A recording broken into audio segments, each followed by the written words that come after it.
No hay los cortes, mira.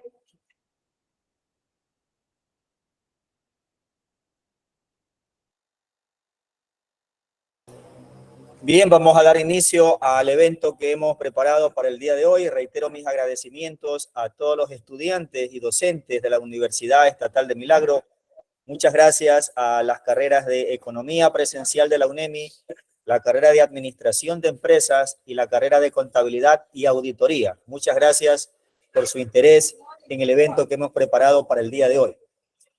Como es de conocimiento, el presidente de la República, una vez que se decretó la muerte cruzada en nuestro país, a través de un decreto, pretende incluir unas reformas tributarias que se encuentran actualmente en revisión en la Corte Constitucional, y preocupados por esta situación hemos organizado este evento en el cual hemos invitado a dos distinguidos panelistas, dos distinguidos profesionales vinculados especialmente con el área de los tributos, para con ellos poder dialogar, conversar y que nos den sus criterios y sus opiniones desde el punto de vista tributario y también desde el punto de vista jurídico con respecto a estas reformas tributarias que el gobierno está tratando de implementar vía decreto.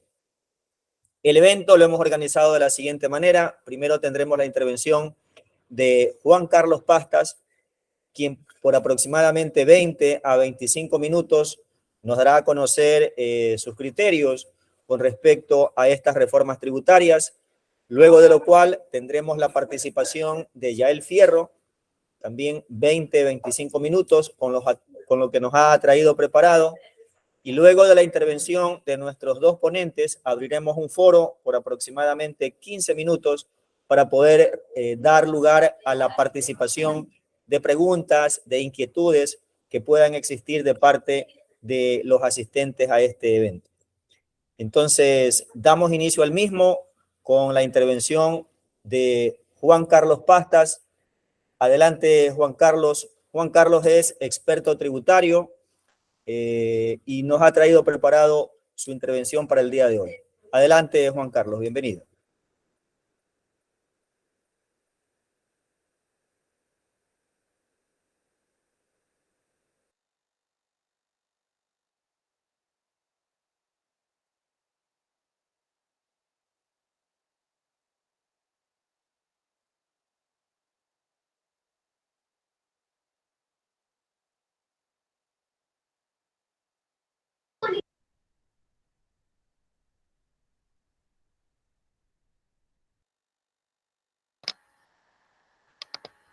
Listo. Buenas noches con cada uno de las personas que se han conectado el día de hoy a esta charla de lo que vamos a ver cuáles son los cambios del decreto 742.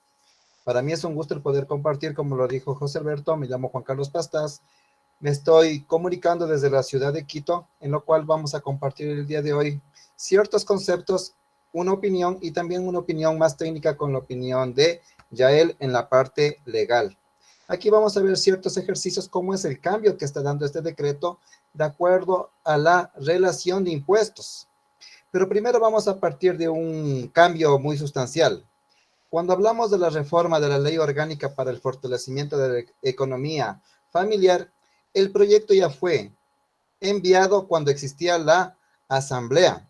Pero claramente, como pudimos ver nosotros, se dio una muerte cruzada, por lo cual todos los proyectos de ley que se encontraban pendientes de aprobación tuvieron que ser vueltos, enviados a su aprobación, solo que ahora con una condición, que la va a aprobar la Corte Constitucional.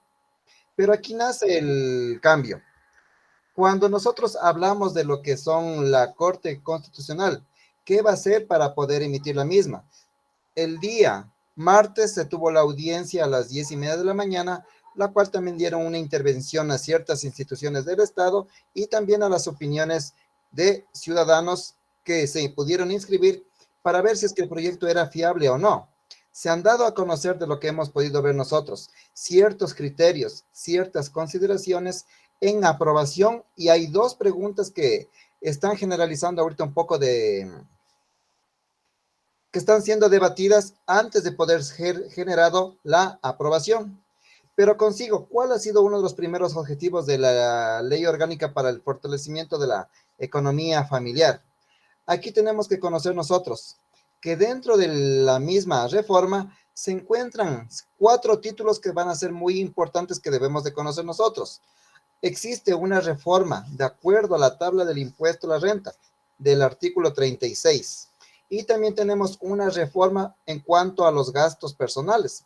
Como nosotros sabemos, los gastos personales ahora se consideran para una rebaja, pero eso no quiere decir que se va a eliminar o también va a tener un efecto que el contribuyente o la persona natural tenga un valor mayor a pagar. Aquí, como vamos a ver con unos ejercicios, vamos a ver cuál es el cambio de esta ley. Y tenemos por los siguientes cambios.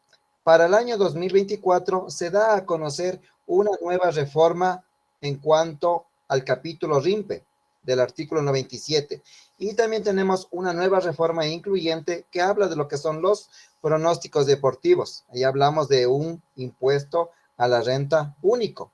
Entonces aquí, como vamos a ver nosotros, ¿cuál ha sido uno de los principales cambios que quiere dar la normativa? Que cuando nosotros establecemos el primer cambio que se va a dar de la tabla del impuesto a la renta, actualmente nosotros ya hablamos de un límite máximo del 37%.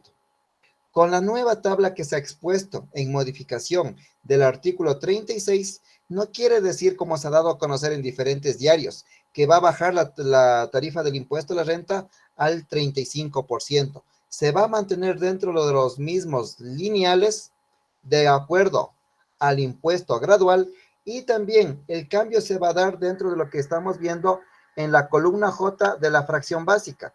Es decir, que una persona con una base imponible ya se puede ubicar en una línea anterior a lo que está adicionando en su planificación tributaria. Y también se da a conocer un beneficio sobre el impuesto a la fracción básica que tiene un contribuyente. Entonces, esto no quiere decir que la ley está afectando al contribuyente. Aquí vamos a ver que va a haber un ahorro. Pero para poder entender este capítulo, yo he preparado un ejercicio en la parte inferior. ¿Cuál es el impuesto a la renta que tiene que pagar una persona natural con ingresos de $20,000? Con la actual tabla, tengo un impuesto a la renta de 694,08 centavos. Con la modificación de la tabla de acuerdo al artículo 36 y la integración de la misma reforma, ahora el contribuyente tendría un impuesto a la renta de 679,80 centavos, lo cual puede generar un ahorro mínimo de 14,28 centavos. Pero aquí vamos a ver con una persona que tenga una base imponible mayor a los $100,000, ¿cómo va a ser la afectación que tiene el mismo? Vamos a ver que puede determinar un impuesto a la renta por el valor de $30,372. Con la nueva reforma se va a dar un impuesto a la renta de $28,000, lo cual puede tener un ahorro sustancial de 1,443,32 centavos. Pero esta parte no quiere decir que solo ha llegado la reforma en cuanto a dar a conocer la modificación de la tabla. A continuación, uno de los principales cambios que se está dando es conocer lo que es la rebaja por gastos personales. Pero cuando nosotros hablamos de la modificación de gastos personales, las reformas que se están realizando a la ley de régimen tributario interno no están derogando lo que fue la aplicación, se están modificando en la formulación que vamos a ver a continuación. Cuando hablo del concepto de gastos personales, nosotros hablábamos de lo que era un límite máximo de los $5,344, lo cual una persona para que pueda gozar de la respectiva rebaja tenía que presentar de manera obligatoria el anexo de gastos personales. Ahora nosotros estamos hablando de una nueva fórmula. Cuando nosotros queremos gozar de un beneficio por gasto personal, ahora ya intervienen el número de cargas familiares y también ya va a tener mucha relación con el número de canastas básicas expedidas a enero de cada año. Pero cuando nosotros hablamos de esta reforma, ¿cómo va a tener una introducción? Estamos hablando que el contribuyente o también la persona natural, sin que tenga la obligación de llevar contabilidad o tampoco tenga la obligación de ser inscrito en el registro único de contribuyente, también puede tener derecho a la aplicación del beneficio por gasto personal. Pero aquí nosotros tenemos que ver cuál ha sido el cambio que está dando la misma reforma. Aquí ha sido muy clara y aquí nos dice claramente en un inciso que para cuantificar la rebaja por gasto personal se podrán considerar los gastos realizados por cada carga familiar. Muy claramente nos despeja esta inquietud. Se considerarán como cargas familiares a los padres, cónyuge o pareja en unión de hecho.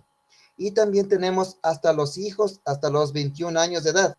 Y también pueden ser hijos con una discapacidad de cualquier edad. Pero aquí se cumple una condición, siempre que los mismos no perciban ingresos grabados y que sean dependientes del sujeto pasivo. Pero claramente la normativa se daba a conocer que también se incluían, como pudimos ver en ciertos comentarios, a las mascotas.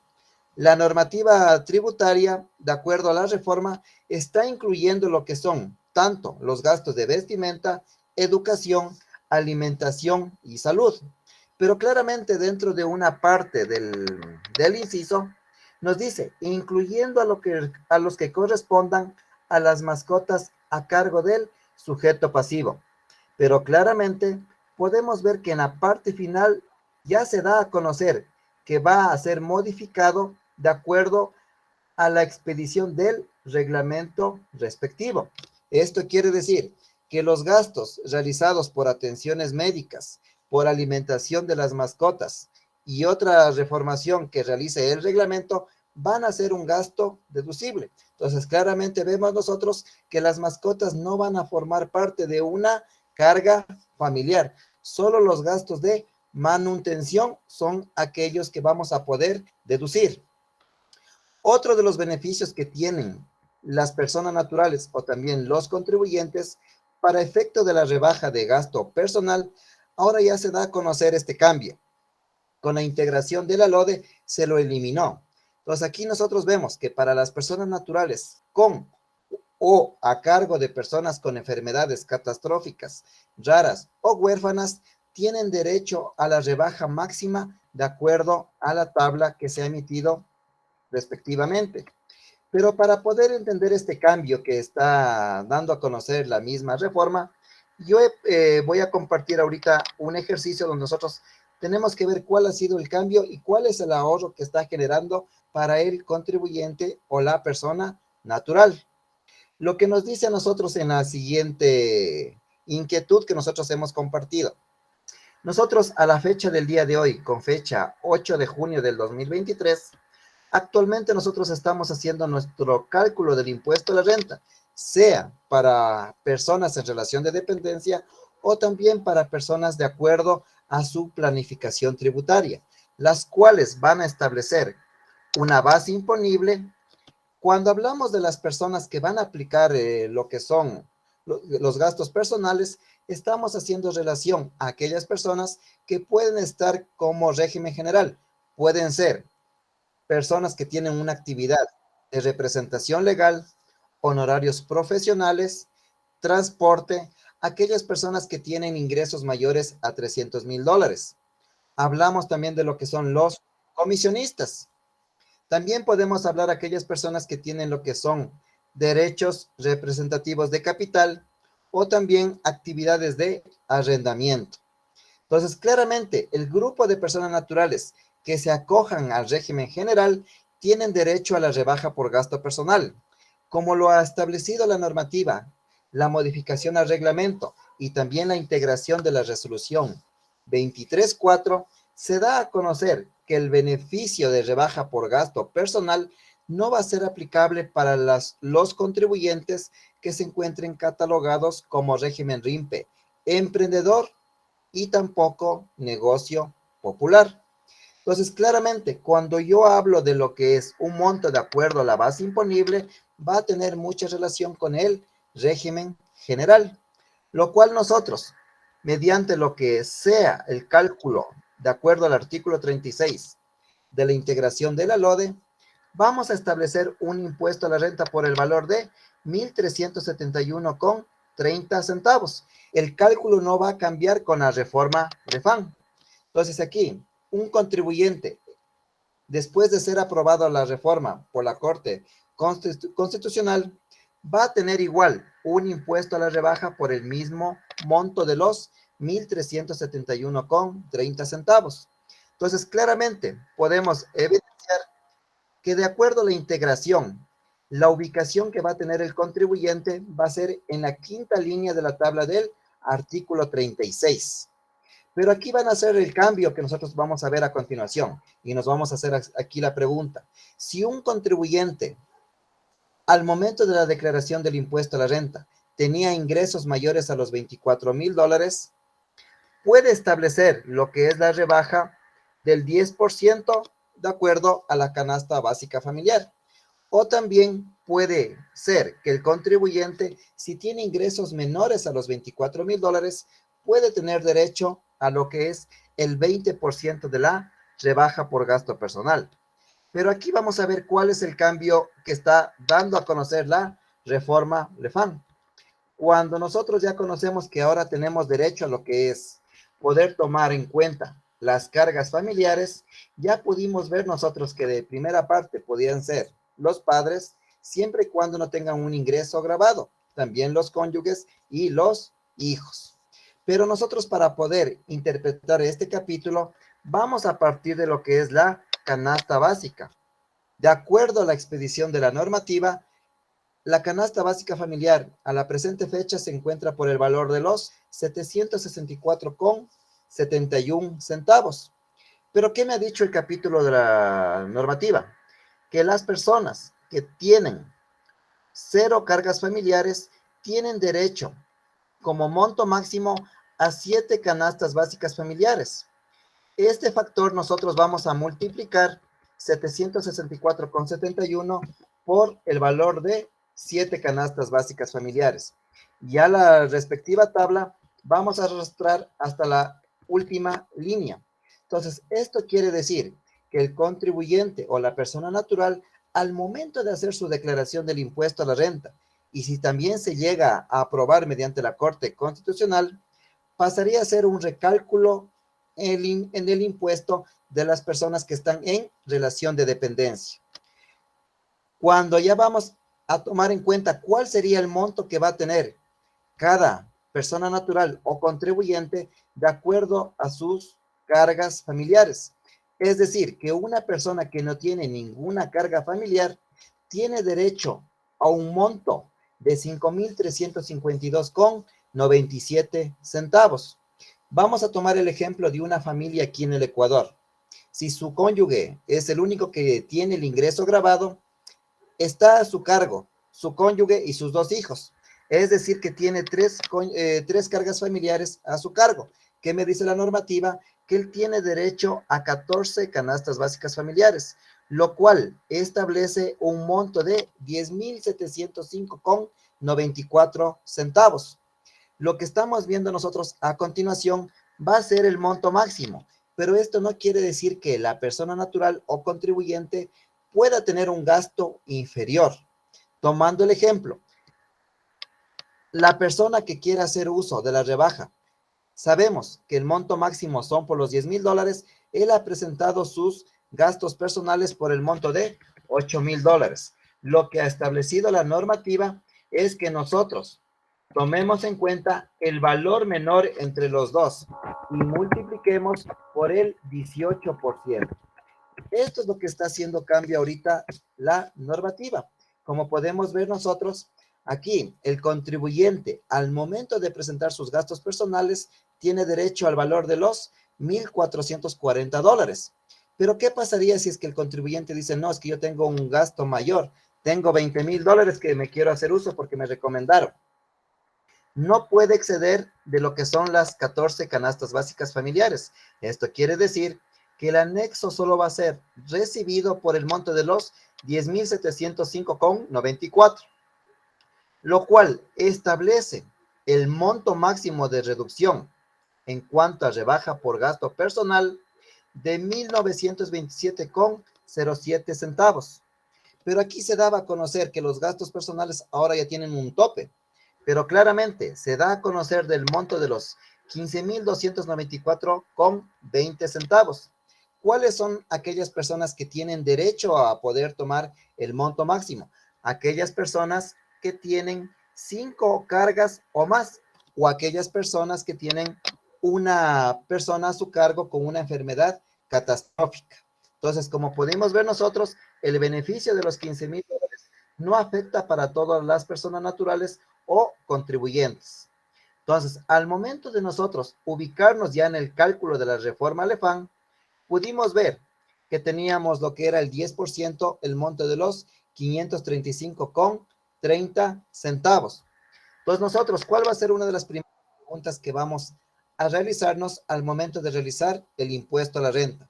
Yo aquí voy a categorizar. La tabla que estamos viendo a continuación se encuentra formulada para que ustedes puedan categorizar y decir, si un contribuyente que tiene una base imponible de $25,000 tiene un impuesto a la renta antes de la rebaja por 1,371,30 centavos, no tiene cargas familiares. ¿Cuánto tendría derecho el contribuyente? Al valor de 963,53 centavos. Nosotros, al momento de poder evaluar la respectiva rebaja, podemos ver que se puede dar a conocer un beneficio a favor del contribuyente por el monto de 428,24 centavos. Entonces, como podemos ver nosotros, no tiene una afectación, como se lo daba a conocer, que va a hacer pagar más al contribuyente. Mejor genera un ahorro y también va a generar como un adicional el poder tener la fuente de ingreso de la elaboración de los anexos de gastos personales para aquellas oficinas o también contribuyentes que se dedican a las actividades relacionadas con la contabilidad. Vamos a ver a continuación, tomando el ejemplo de una persona que tiene 3 cargas familiares. Antes tenía que pagar un impuesto a la renta por el monto de $836. ¿Cuánto tendría que pagar el día de hoy o si él mismo ya está aplicando el beneficio de sus 4 cargas familiares? Como vamos a ver a continuación, la persona que haga uso de la rebaja respectivamente, vamos a tomar aquí para el ejemplo, 3 cargas familiares. ¿Cuánto tendría derecho el contribuyente? A una rebaja por 1,927,07 centavos. Anteriormente, con la reforma LODE, tendría un impuesto a la renta por $836. Como estamos viendo ahorita, se genera un valor a favor del contribuyente por 555,77 centavos. Pero esto no quiere decir que se va a generar un valor susceptible de devolución por pago indebido o por pago en exceso. Claramente ha sido dentro de uno de los incisos que la normativa no establece un proceso de devolución. Aquí, para que se considere una devolución, tendríamos que tener tanto una retención en la fuente por relación de dependencia o también por los respectivos comprobantes de retención que recibamos en el ejercicio económico. Vamos a tomar el siguiente ejemplo de una persona que tiene ingresos por $150,000, ha establecido su base imponible en la deducción de acuerdo al artículo 28. Podemos ver nosotros que el contribuyente va a llegar al impuesto a la renta por $41,000. Como podemos ver nosotros, se categoriza que él tiene un impuesto a la renta por $40,000. Claramente, si es que el contribuyente tiene 5 cargas familiares, ¿cuánto sería la rebaja por gasto personal? Por el monto de los $2,752. Esto quiere decir que a la fecha de la declaración, con la respectiva aprobación, tendría un ahorro por 2,217,66. Pero para que yo pueda gozar de esta respectiva rebaja, como estamos haciendo el ejemplo, el contribuyente de manera obligatoria tiene que presentar su anexo de gastos personales por el monto de los 15,294,20. Entonces aquí, entre más cargas familiares que tiene el contribuyente, va a ir siendo mayor el beneficio que puede tener. Como están viendo ustedes en el lado izquierdo, de acuerdo a lo que yo estoy categorizando, cada línea va a tener relación en la columna E el beneficio que va a tener. Por una carga tiene derecho a 1,238,83. Esto quiere decir que al momento de cálculo, ¿cuál va a ser el beneficio que puede tener el mismo? Para esto voy a hacer una resta. Dentro de una carga hasta 2 cargas familiares, tiene derecho a una rebaja de 275,30. Pero si nos ubicamos de 3 cargas a más, puede ubicarse con una carga mayor de 412,94. Como vemos aquí, a continuación, podría establecer un beneficio de 1,789,42 centavos. Entonces aquí, los contribuyentes, cada que puedan ir categorizando las respectivas cargas familiares, va a ir afectando un mayor beneficio a favor de ellos.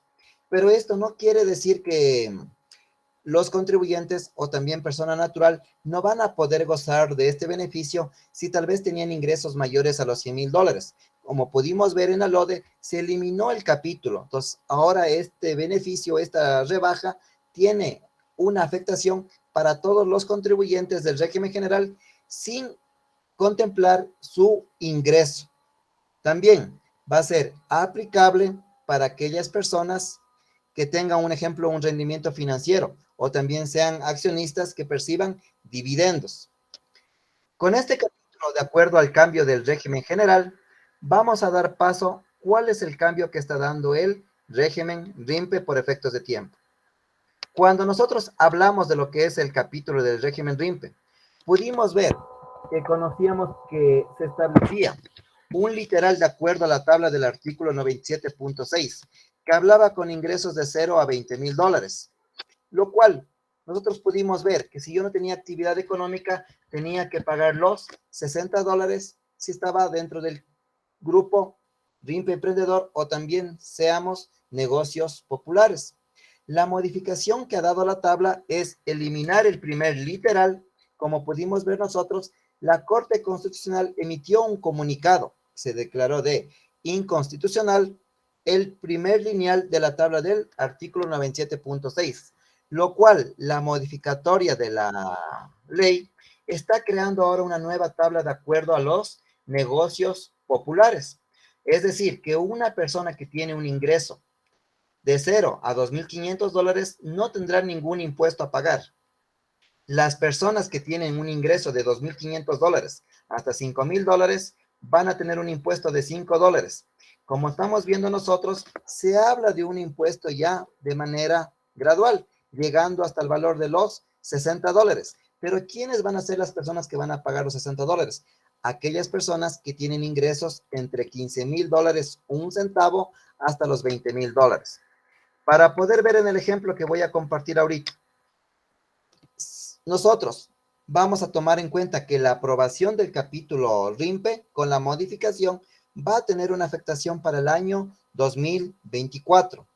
Nosotros, al momento de poder aplicar tanto la tabla de negocio popular y la de emprendedor, va a ser de afectación de declaración en el mes de junio del año 2025. Pero aquí me van a preguntar, pero Juan Carlos, si la declaración la estábamos haciendo en el mes de marzo.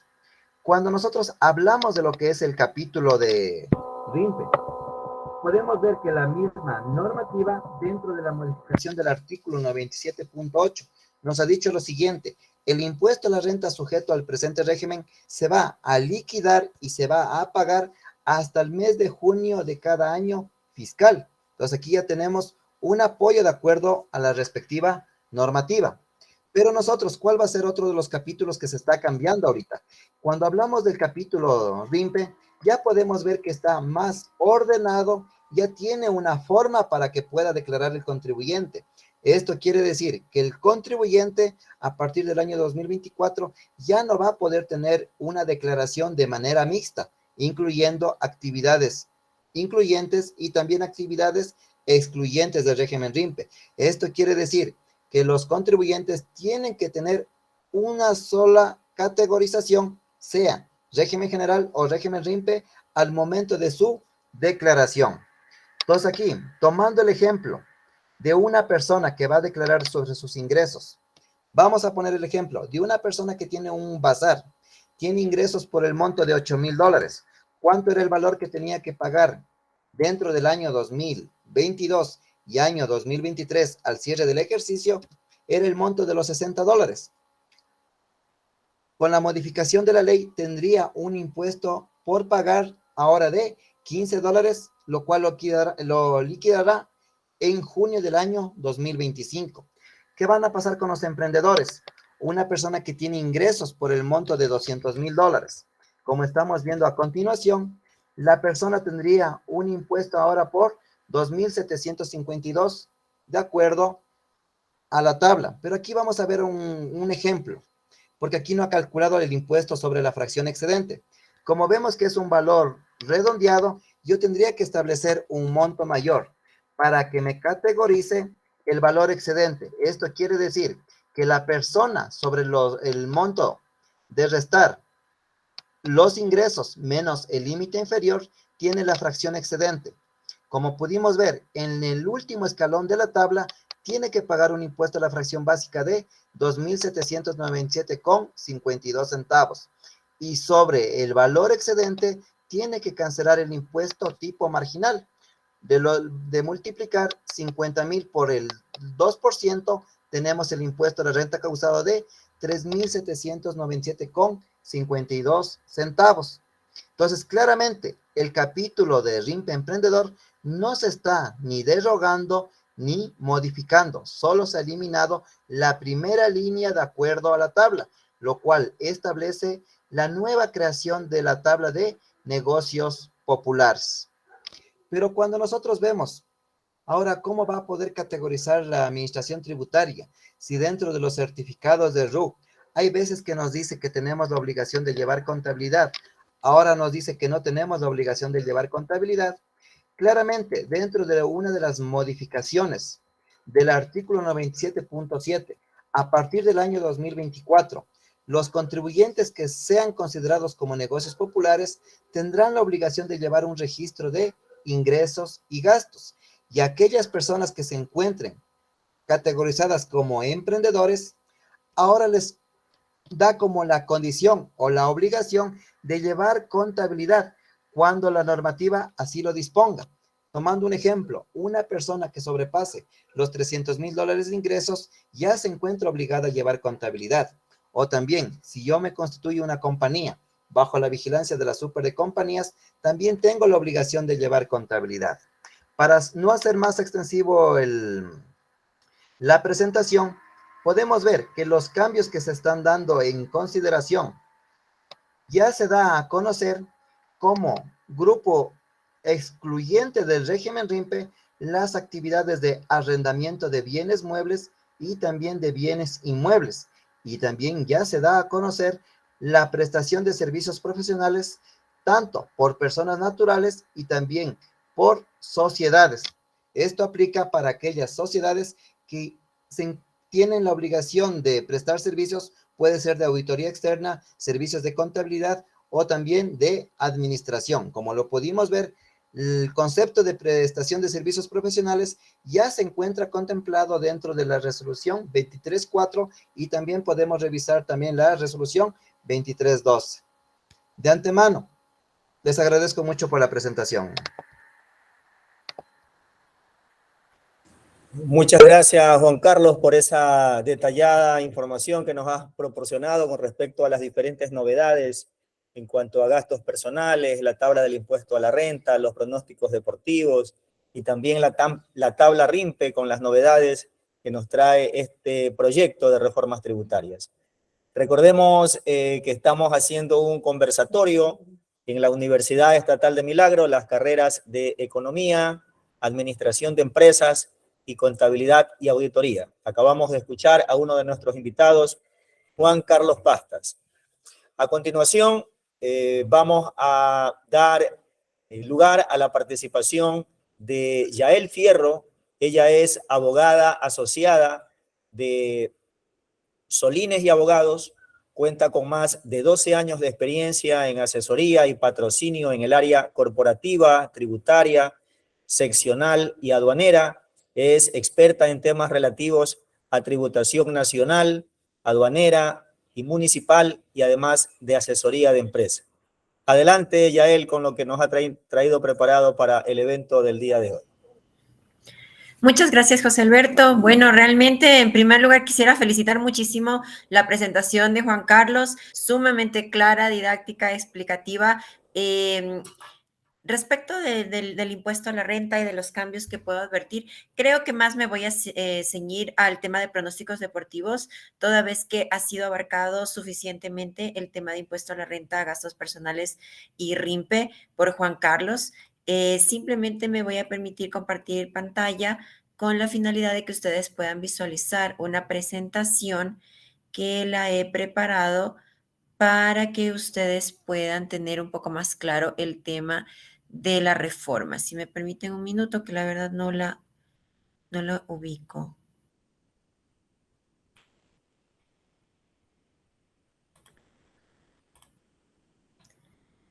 Denme un segundito.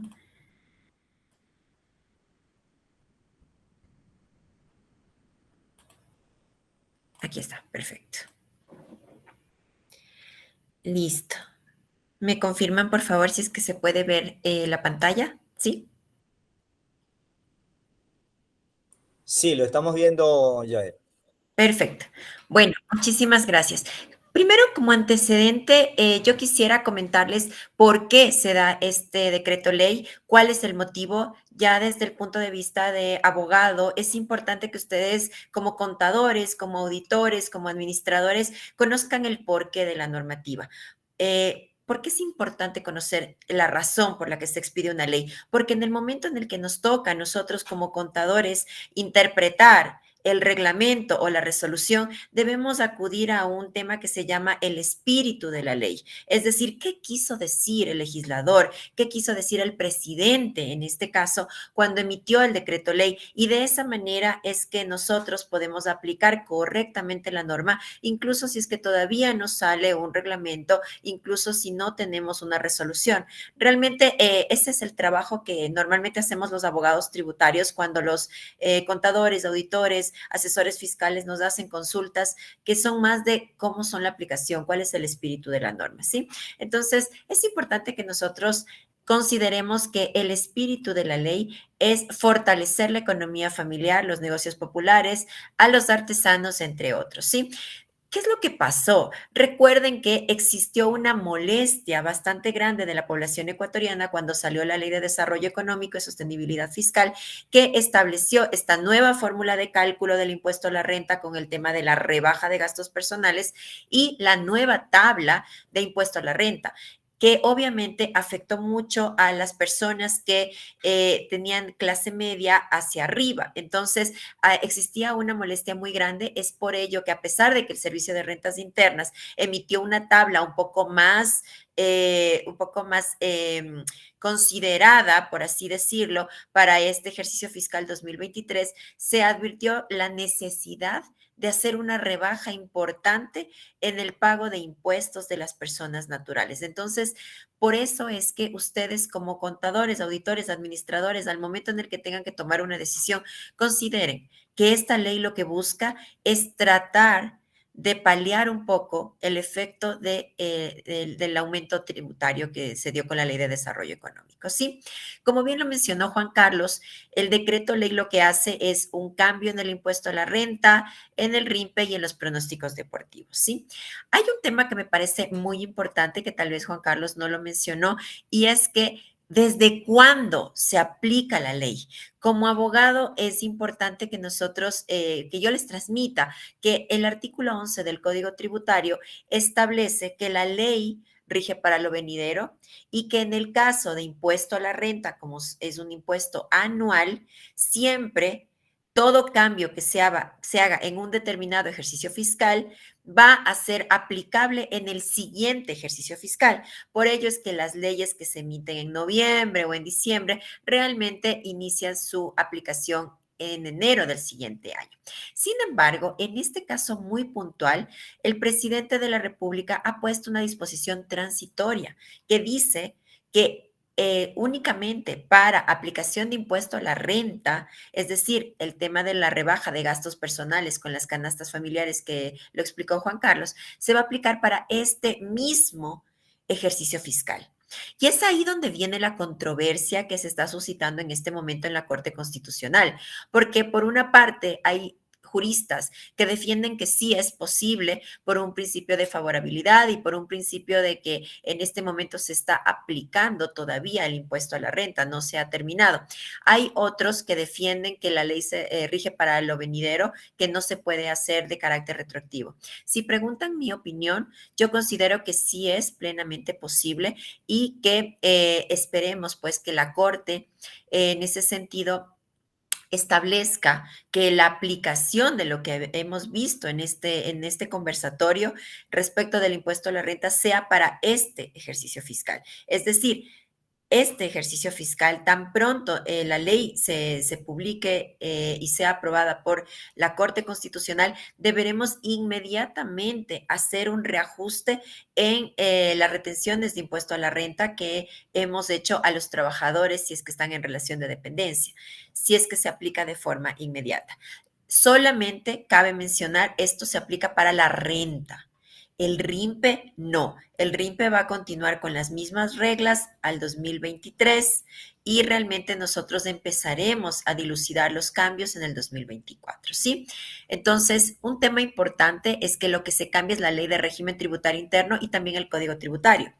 Vamos a ver, como ya lo mencionó Juan Carlos, efectivamente hay un cambio en el impuesto a la renta, ahora se considera el número de cargas familiares. Me parece importante recordarles que una carga familiar es el padre, el cónyuge o la pareja en unión de hecho. Ojo, pareja en unión de hecho no es simplemente la persona con la que yo vivo. Tiene que haber una escritura, un acto notarial en el que yo tenga la declaración del notario que vivo en unión de hecho para poder decir que en efecto me encuentro en unión de hecho. Necesitamos esa formalidad, caso contrario yo no podría utilizar los gastos personales de la persona que vive conmigo, ¿no? Y también los hijos hasta los 21 años o una discapacidad de cualquier edad, siempre que no perciban ingresos grabados, correcto. Esto efectivamente Juan Carlos lo mencionó suficientemente, fue enfático al mencionarlo y yo también. Si es que tengo un hijo de 18 años que tiene un trabajo, no puedo usar sus gastos personales. Si tengo un hijo de 19, 20 años que está estudiando, pero que está recibiendo ingresos por las pasantías, está recibiendo ingresos porque está facturando servicios, no puedo hacer uso de estos gastos familiares, de los gastos personales por concepto de carga, ¿no? La tabla, que como bien lo mencionó Juan Carlos, si hay un cambio, consideren que seguimos manteniendo el 37%. Hay que hacer hincapié en este tema. Ahora, lo que quiero recordar, lo que quiero hablar en este momento es el tema de los pronósticos deportivos, ¿sí? ¿Qué es un pronóstico deportivo? Y este es un tema muy interesante que quiero compartir con ustedes. La verdad es que recordarán que hubo en el año 2011 una constituyente en la que se hizo la consulta al pueblo ecuatoriano y se consultó si nosotros queremos los casinos, queremos los juegos de azar y la gran mayoría dijo no, no quiero toros, no quiero casinos, no quiero juegos de azar. Y es por eso que en el Ecuador se prohibió. Mientras existía estuvo vigente el impuesto al juego. Como ya no existe los juegos de azar y está prohibido en nuestro país, pues ahora no tenemos ningún impuesto sobre esto. Sin embargo, la tecnología avanza muy rápido y no sé si es que ustedes tal vez han tenido la oportunidad de participar en estas plataformas de pronósticos deportivos que son muy sencillas como a ingresar un usuario, contraseña y simplemente uno, de acuerdo a su expertise, puede decir quién va a ganar en un determinado encuentro futbolístico o si es que a alguien le van a sacar tarjeta amarilla. Es importante considerar que en el año 2019 estas plataformas o empresas incluso en el que están domiciliadas aquí en el Ecuador, por ejemplo, Betcris, que es una de las más fuertes y sólidas en el país, ellos consultaron a la Procuraduría General del Estado. Le consultaron si es que nosotros como plataformas de pronósticos deportivos somos juegos de azar, estamos prohibidos, podemos hacer algo, nosotros sí podemos realizar nuestra actividad económica y pues la Procuraduría General del Estado lo que dijo es, ustedes no son un juego de azar. En el caso de un pronóstico deportivo, interviene un análisis, un estudio de economistas, contadores, auditores, administradores y en general personas que tienen un conocimiento estadístico para poder decir quién va a ganar, quién va a perder, quién va a ser expulsado. Entonces, la Procuraduría General del Estado dijo, ustedes sí pueden operar. Con esa base, pues, hemos venido teniendo muchas plataformas nacionales y extranjeras. Y lo que está sucediendo es básicamente, y esto es lo que quiero que ustedes lo tengan muy presente, como les decía, el espíritu de la ley. Lo que está sucediendo es que hay muchas personas que tenían una adicción al juego, pero ahora están haciendo lo mismo a través de plataformas y lo están utilizando como un pronóstico deportivo, ¿sí? Entonces, sobre esa base, recordemos que la finalidad de los impuestos no solamente es recaudar, sino que hay impuestos que se llaman reguladores y que sirven para disuadir de una conducta a las personas. Uno de los ejemplos clásicos que vemos en la universidad es del ICE. Se trata de colocar un impuesto al tabaco para que la gente deje de fumar. Se trata de colocar un impuesto al alcohol, que es del ICE, para que la gente se abstenga por un tema de salud pública de tomar alcohol. Y lo propio sucedió, por ejemplo, con las bebidas azucaradas cuando la Organización Mundial de la Salud estableció que gracias al consumo masivo de gaseosas que tienen grandes cantidades de azúcar, a nivel mundial se está proliferando la enfermedad, obesidad y también diabetes. Es por eso que acá en el Ecuador, de un tiempo para acá, colocaron ICE a las bebidas azucaradas como Pepsi, como Fanta, y por eso recordarán que, bueno, pues la Fanta ya no sabe igual, porque ahora utilizan edulcorantes. Entonces, con ese antecedente, el impuesto, el espíritu de la norma, y recuerden siempre el espíritu, qué es lo que realmente el legislador quería hacer, o en este caso el presidente, pues lo que quiere es disuadir, quiere evitar que se sigan utilizando las plataformas de pronósticos deportivos porque se puede advertir que existe una conducta nociva, ¿sí? Es por eso que crea el impuesto.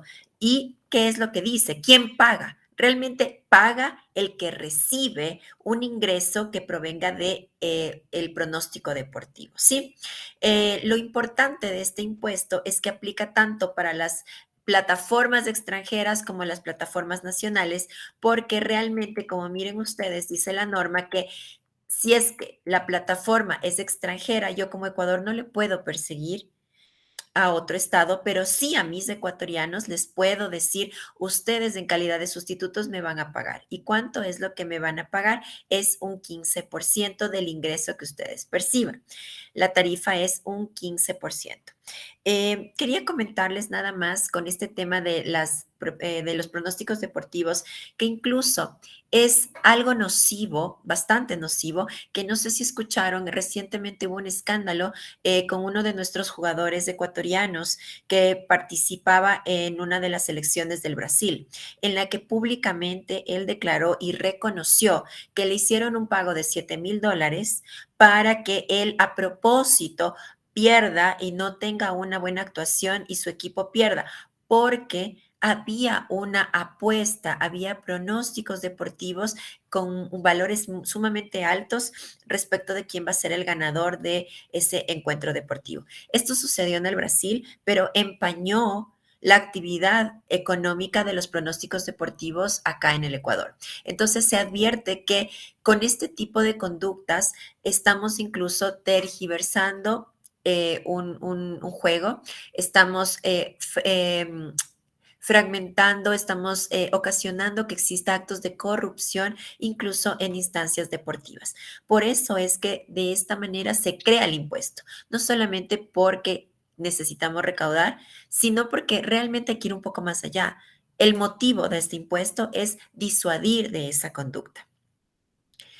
Esto quisiera que lo tengan muy claro. Se va a aplicar, esto sí, desde el siguiente ejercicio fiscal, es decir, desde enero de 2024. El que gana y recibe en su cuenta es el llamado a pagar el 15%. Y como la administración tributaria y como exfuncionaria del SRI les puedo mencionar cómo el SRI va a hacer un control sumamente sencillo. Todos los días los bancos hacen un anexo que se llama ROTEF y con el ROTEF, pues cruza la información al SRI y menciona los depósitos que ha recibido todo el mundo. De esa manera el SRI cruza y me dice, a ver, usted me recibió 3,000, luego me recibió 5,000, pero cuando estoy mirando mi base de datos, usted no me ha pagado ningún impuesto único por pronóstico deportivo o no me ha pagado impuesto a la renta. Entonces, yo le recalculo y con ello usted me tiene que pagar con intereses, multas y recargos, ¿sí?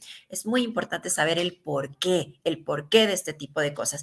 ¿Para qué? Para que si es que tenemos el caso en el que alguien nos pregunta, mira, ¿tú qué opinas? ¿Será que en este caso no debería declarar el 15% o qué hago? Recuerden el espíritu de la ley.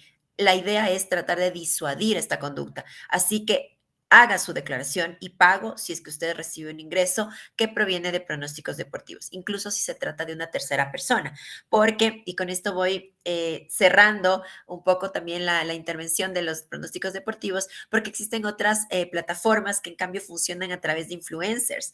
En Instagram, en Telegram, en TikTok también aparecen influencers que promocionan el uso de los pronósticos deportivos, que como les digo, puede ser una actividad que no tenga ningún inconveniente, pero el problema es cuando la usamos inadecuadamente.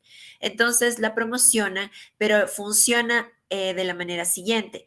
El influencer les ayuda a ustedes a que tengan un usuario, una contraseña y les pide su número de cuenta. La influencer o el influencer es el que recibe el ingreso. Y cuando ustedes ven en la plataforma que ganaron, le pueden decir, oye, deposítame 1,000, deja 500 para la siguiente. O, sabes que estoy desconfiado, deposítame 1,500. Entonces, ¿quién es el que va a recibir este dinero? Realmente recibe el influencer, que a su vez del influencer me va a pasar a mí, que soy el que está haciendo el pronóstico deportivo. Sí, es verdad, pero para efectos tributarios, el que recibió el ingreso por parte de la plataforma nacional o extranjera es ese influencer. Por lo tanto, ese sería el llamado a hacer una declaración y pago del 15%. Y si yo estuviera en los zapatos de un influencer, realmente dijera, no quiero ser ni agente de retención, no quiero estar declarando, yo mejor evito promocionar este tipo de actividades y me dedico a otras cosas como gimnasios, comida, bares, restaurantes, ropa que está menos custodiado o revisado por parte de la administración tributaria. Entonces, miren ustedes cómo sí está cumpliendo la finalidad de disuadir con este impuesto la actividad de los pronósticos deportivos. Simplemente les dejo eso para que ustedes lo piensen, ¿sí? Finalmente, bueno, pues voy a cerrar un poco con el tema de las reformas del RIMPE, que ya lo habló Juan Carlos en ejemplos, pero lo que sí quiero que ustedes lo tengan muy en mente es que desde, si es que llegara a publicarse y a estar aprobado este decreto ejecutivo, pues solamente vamos a poder tener un régimen. O somos RIMPE o somos régimen general. Yo les doy un caso. Por ejemplo, yo soy abogada, puedo ser contador, abogado, pero si también yo tenía una panadería, en mi declaración de impuesto a la renta tenía que registrar como RIMPE los ingresos que tenga de la panadería y como régimen general los ingresos que generé como abogada. Pues ahora no. Si es que yo por alguna razón estoy en alguna de las exclusiones, simplemente todo lo voy a registrar, lo voy a declarar como régimen general. Entonces, en mi caso, que tengo mi emprendimiento de una panadería, pues lo lamento mucho, todo va a régimen general, ¿sí? Eso es lo importante. Otro tema que me pareció muy importante del RIMPE es también el tema de los deberes formales, que ya nos aclaró Juan Carlos, el tema de la contabilidad. Y miren ustedes acá, los negocios populares pueden emitir notas de venta o facturas electrónicas, ya es discrecional, porque hasta antes de este decreto ejecutivo, los negocios populares solamente podían emitirme notas de venta.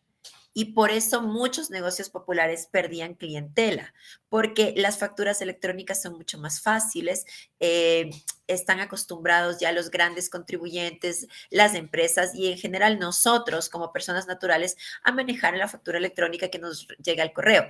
Pero las notas de venta era realmente un registro manual que todavía teníamos que hacer. Entonces, ahora se permite también el uso de las facturas electrónicas para los negocios populares. Como bien menciona Juan Carlos, hay una tablita, que es lo que se cambió. Los negocios populares tienen una tabla progresiva. Esto quiere decir que el que más tiene, más paga. La Corte dijo que no le parecía correcto que pague $60 una persona que genera $1 o que genera 20,000. Y por eso le ordenó a la administración tributaria, al presidente, que juntos elaboren un proyecto para que esto sea progresivo, ¿sí? Porque si no se vuelve confiscatorio. No es lo mismo que me cobren a mí $60 si apenas generé $30. No es justo, ¿no? Entonces ya se ha subsanado este error. Listo. Un tema que quería simplemente conversar con ustedes es también si me permiten, voy a compartir nada más una parte pertinente del decreto ejecutivo. La norma también establece el tema de la confidencialidad de las declaraciones.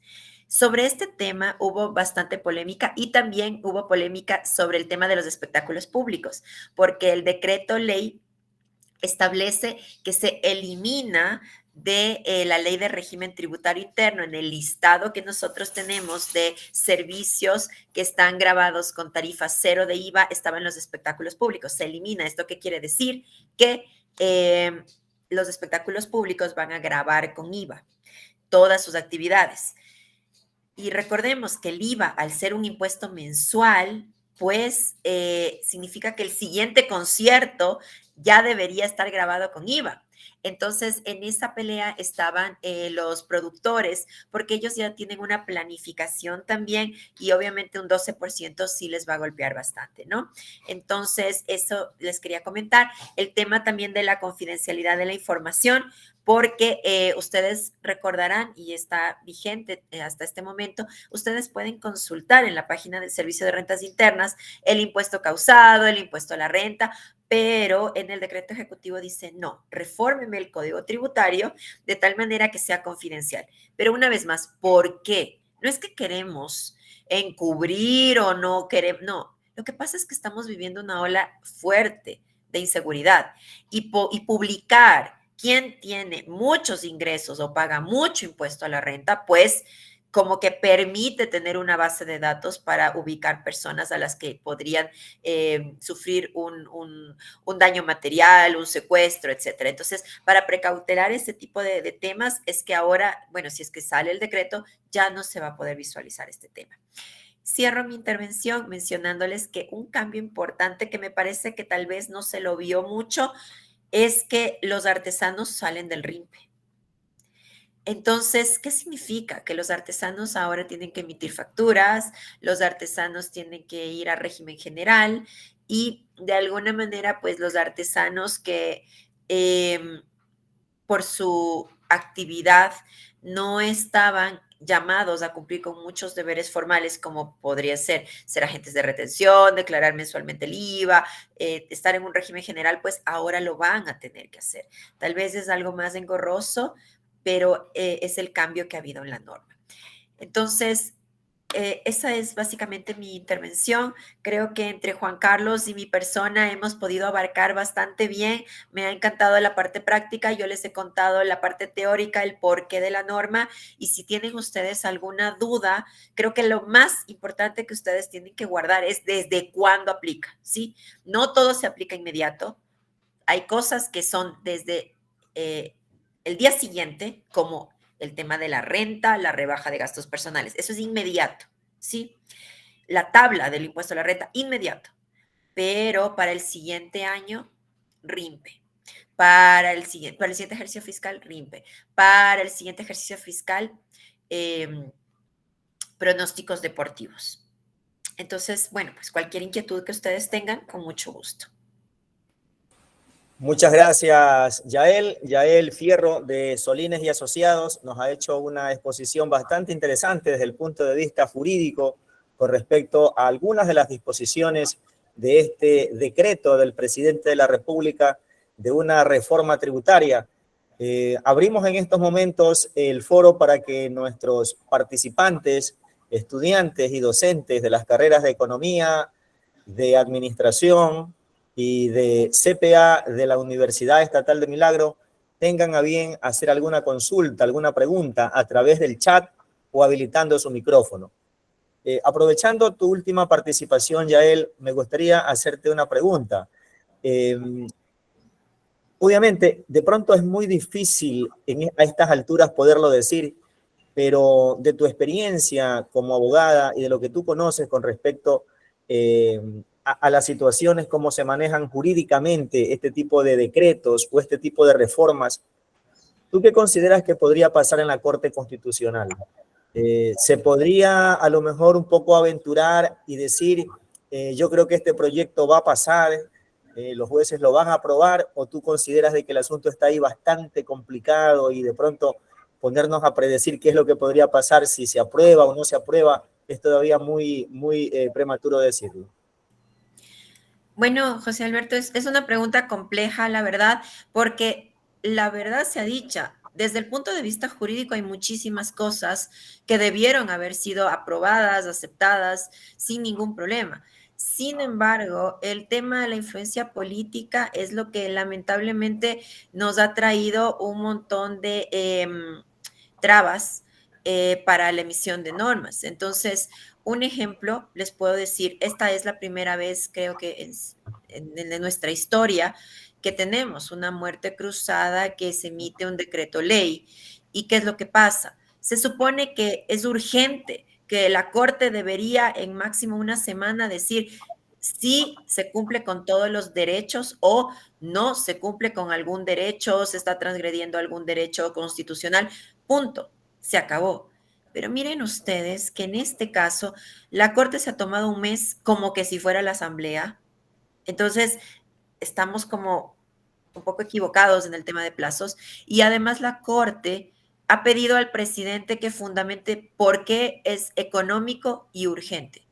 Entonces, sinceramente, José Alberto, son cositas que a uno le llama la atención porque desde el punto de vista legal, toda ley tributaria es de carácter económico urgente. O sea, no hay una ley tributaria que no sea económico urgente. O sea, no existe, porque toda ley tributaria, tributo igual a económico. No hay donde perderse, ¿no? Y urgente, ¿por qué? Porque hay que hacerlo rápido y justamente la Constitución nuestra dice que es urgente. Entonces, si tú me preguntas si va a pasar, no va a pasar, yo tengo mis reparos. Yo creo que va a pasar, pero que sí se van a hacer algunos cambios. Por eso es tan importante que vayamos haciendo un seguimiento de cómo va esta situación, porque yo sí creo, por ejemplo, que va a haber un debate en si se aplica el impuesto a la renta en este ejercicio fiscal o se lo aplica en el siguiente.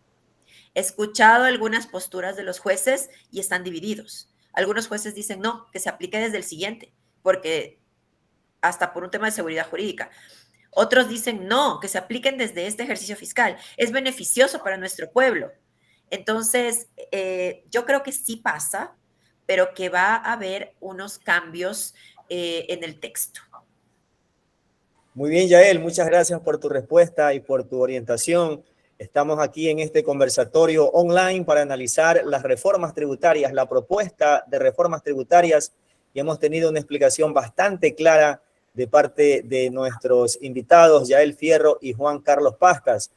Si hay alguna pregunta, por favor, tenemos el grato placer también de saludarlo al economista Leopoldo Pérez, docente de tributación de nuestra Facultad de Ciencias Sociales, Educación y Derecho. Economista, de pronto usted tiene alguna pregunta. Muchas gracias, economista. Quiero, en primer lugar, felicitar por la organización y fundamentalmente, pues, también por la excelente exposición de Juan Carlos y de Joel, distinguidos profesionales en materia tributaria. Joel decía algo, yo pienso que el problema está en la vigencia de la ley. Ella hablaba claramente, no sabemos si se va a aplicar inmediato o el siguiente año. ¿Por qué? Porque en el artículo 11 del Código Tributario, vigencia de la ley, lo dice muy claro. Las leyes tributarias entrarán a partir de su publicación en el registro oficial, salvo que se establezcan fechas especiales. Pues si se trata de IVA, al primer día del siguiente mes; si se trata de impuesto a la renta, al primer día del siguiente año. Sin embargo, para eso son las transitorias. Para eso son las transitorias. Y claramente dice la transitoria primera, dice que sí puede entrar en vigencia, ¿no es cierto?, lo que se trata del asunto de gasto personal. Esa es la polémica que creo que le quedó excelente, yo le felicito, ¿no? Ahora, para Juan Carlos, me gustó muchísimo ese cuadrito, ¿verdad?, que usted puso, ¿no sé? Quisiera ver si que nos ayudan, más o menos aquellos que ya tenemos los añitos, no tenemos cargas familiares. Me ponga un ejemplo, usted que ya lo tiene el cuadrito y está bien bonito. Con aquellos que tenemos una sola carga familiar y tenemos ingresos de aproximadamente de $42,000 anuales. ¿Cuánto sería el beneficio? Creo que la mayoría de docentes estamos ahí por ese rango, ¿no? Ya, le voy a proyectar este momento.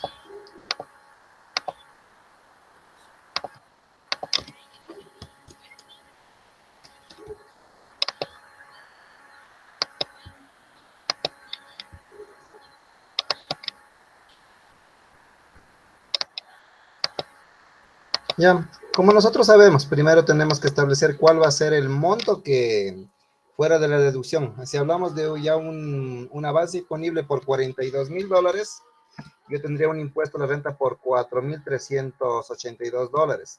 Si usted dice que tiene una sola carga familiar, sería una sola, la cual tendría una rebaja por $1,238,83. Esto quiere decir que usted tendría un ahorro de $703,53 de su impuesto a la renta. No puede proyectar el cuadrito para hacerle una captura de pronto. Ya. Sí se estaba compartiendo. Oh, creo que estoy haciendo algo mal. Perdón. No se visualizaba, No, Juan Carlos. no lo estábamos viendo, Juan Carlos. ¿Ahí? No lo vemos todavía. Ahí Sí. está, sí, muy bien.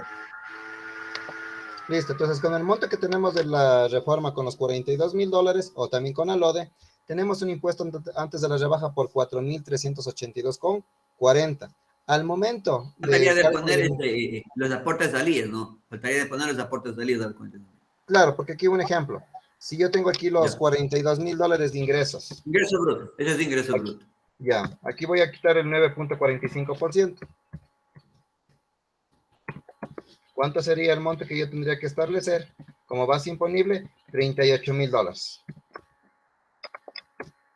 Tendría un impuesto a la renta de $3,588,60, lo cual tiene derecho a una rebaja por $1,238,83.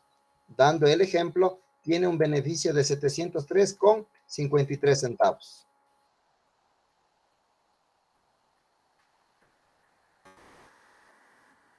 Listo, muchas gracias.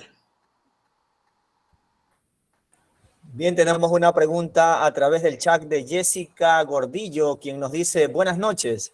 Las sociedades que pertenecen al régimen RIMPE pueden hacer uso de su RUT para que se les emita la factura con sus datos para sus gastos personales al momento de realizar la declaración, ¿o qué se considera? Bueno, aquí en aporte debemos de tomar en cuenta lo que le entiendo a la pregunta. Las sociedades no tienen derecho a lo que es la rebaja personal, solo tienen derecho a las personas naturales. Pero las sociedades dentro del régimen RIMPE o el régimen general tienen la obligación de emitir los respectivos comprobantes de venta, tomando la realidad las respectivas facturas electrónicas. Igual, deben de hacer constar los datos, sea de una persona natural con RUC o también con cédula, para que la misma pueda hacer uso de la respectiva rebaja por gasto personal. José. Muy bien, Juan Carlos, una pregunta adicional de mi parte.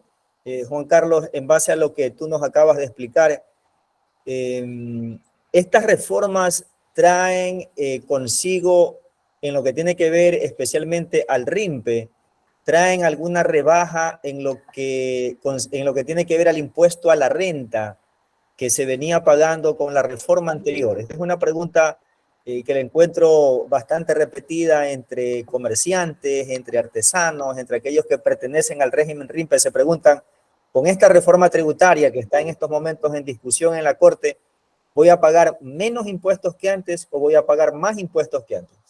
Ya, aquí debemos de tomar en cuenta nosotros que el beneficio que se aplica a partir del año 2024, fecha de declaración junio del año 2025, daría derecho a aquellas personas que se encuentren como negocio popular para que puedan pagar de acuerdo a sus ingresos un impuesto de forma progresiva. Entonces, de aquí ya no vamos a ver que las personas tenían que pagar $60, así hayan emitido un ejemplo, un comprobante de venta por $200, que era algo que no se compartía. Entonces, aquí, como estamos viendo nosotros, esto va a tener derecho a aquellas personas que tengan un ingreso mayor a los $2.500, un centavo.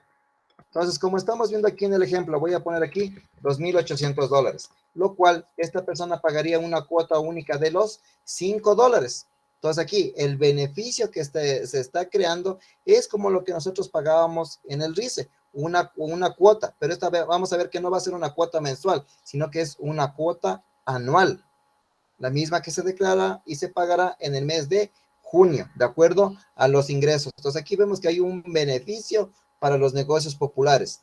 Para las personas que siguen siendo emprendedores, no se ha quitado ningún beneficio de ley. Si son personas naturales, tienen derecho a la exoneración por discapacidad o también tercera edad. Igual, también pueden detraer del impuesto lo que son los créditos tributarios hasta 3 años y las respectivas retenciones en la fuente. Muy bien, Juan Carlos, muchas gracias por tu explicación y estamos llegando a la parte final de este evento que hemos organizado en la Universidad Estatal de Milagro, las carreras de Economía, de Administración, de CPA. Queremos decirles a todos los que han estado participando de este evento que el día de mañana les estaremos enviando a sus correos el link de la grabación para que puedan nuevamente ver el vídeo en aquellas partes que sean de su interés. Quiero dejar con las palabras finales a nuestros invitados. Quiero realmente felicitarlos por la excelente exposición que acaban de realizar. Nos han despejado muchas dudas, nos han dejado muy en claro cuáles son aquellas reformas que trae este proyecto, este decreto del presidente de la República y en qué situación jurídica también se encuentra en estos momentos. Quiero dejar con unas palabras y unas reflexiones finales en el mismo orden de intervención a Juan Carlos Pastas y luego a Yael Fierro. Bueno, de mi parte les agradezco mucho a la universidad por la invitación, José, Magíster Leopoldo. Y bueno, un mensaje de motivación para todos los estudiantes. Nosotros, para poder llegar a ser una excelencia en contabilidad, a excelentes asesores, no nos olvidemos de llevar de la mano la lectura y también poder fomentar los conocimientos, porque la contabilidad no es que yo solo aprendí de un curso y ya tengo el conocimiento. Diariamente van modificando no solo la ley, el reglamento de acuerdo a la normativa tributaria, también existe legislación laboral, la ley de compañías, diferentes leyes conexas también. Igual también tenemos las normas internacionales de información financiera que a nivel mundial van teniendo un cambio cada día. Entonces aquí ya estamos próximamente para poder recibir el nuevo pronunciamiento de la norma PYMES. Entonces esto no quiere decir que solo tiene que ser contabilidad tributaria, también hablamos de un grupo completo a nivel de contabilidad. De mi parte, muchas gracias por la invitación. Bueno, muchas gracias. Yo, la verdad, hago eco de lo mencionado por Juan Carlos. En primer lugar, felicitarle mucho a la universidad por crear estos espacios. Yo creo que cuando somos estudiantes, para nosotros es complejo encontrar fuentes de información donde poder actualizarnos. Y si la universidad está haciendo este esfuerzo, es muy loable que como estudiantes lo consideremos, lo tomemos. Felicito mucho a José Alberto, a Leopoldo por esta iniciativa y espero que los estudiantes lo consideren mucho. También quisiera mencionarles que desde el punto de vista ya más jurídico, de verdad que el conocimiento es poder. Para un contador, para un auditor, para un administrador, realmente nuestro trabajo nunca termina porque la normativa tributaria todo el tiempo está cambiando. Y en el momento en el que ustedes tienen conocimiento de ese cambio, cómo se aplica, ustedes tienen el poder de evitar un contingente a su cliente, a su gerente, si es que son los contadores de esa compañía, o pueden identificar el contingente si es que son los auditores. Entonces, de verdad yo les animo a que sigan estudiando, sigan actualizándose y que pidan a la universidad que hayan estos espacios donde ustedes pueden tener el conocimiento que, como les digo, es poder. El poder de evitar contingentes o el poder de detectar contingentes si es que son auditores. Les agradezco muchísimo. Espero que no se hayan aburrido porque este tema es muy interesante, sobre todo el tema de pronósticos deportivos que me encantó, aprendí mucho, hasta aposté para poder darles esta charla y decirles con conocimiento de causa lo que pasa. Así que bueno, pues muchas gracias y felicitaciones por la iniciativa. Muchas gracias a Juan Carlos Pastas, muchas gracias a Yael Fierro por haber aceptado nuestra invitación y por haber estado presentes aquí en este conversatorio online. Muchas gracias, economista Leopoldo Pérez, también por su intervención y muchas gracias a todos aquellos que han estado atentamente escuchando y participando de este conversatorio online. Esperamos, Juan Carlos y Yael, tenerlos en una próxima oportunidad. Muchas gracias a todos, que pasen muy bien. Hasta siempre. Muchas gracias. Gracias.